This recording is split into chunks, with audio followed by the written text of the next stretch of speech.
So, sa pagkabit mga idol, siguraduhin natin na walang wire na makikita natin sa loob ng helmet.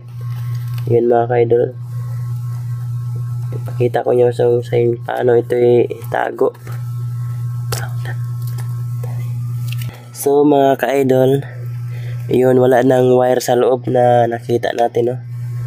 Diba, wala nang wire. So yun, meron ng speaker. Ayan mga ka-idol, oh. Speaker yan mga idol. So mamaya testingin natin to kung anong mangyari. So mga ka-idol, to tapos na ang lahat. So try natin itong i-on kung open ba siya.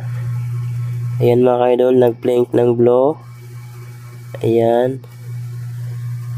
So yan mga ka-idol, so yung red at saka blue, pairing yan sa Bluetooth, pair yan.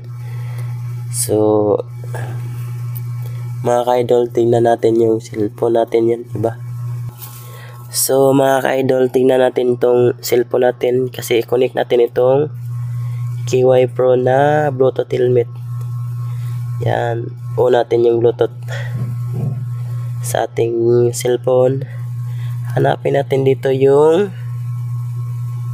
KY Pro. Ayun, merong KY Pro dito sa ilalim, pairing na yon.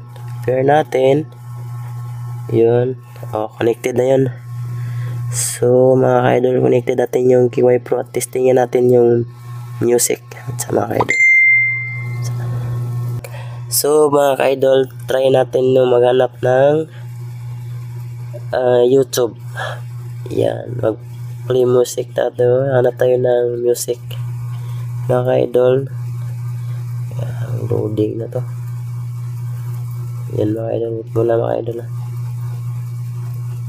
no, hanap tayo ng music na disco.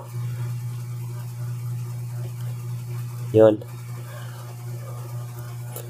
So dito na mga ka-idol. Yun.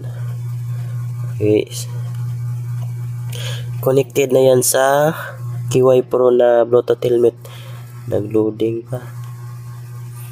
Natong klase. Mobile data tayo mga ka-idol. Off natin yung wifi. Yan.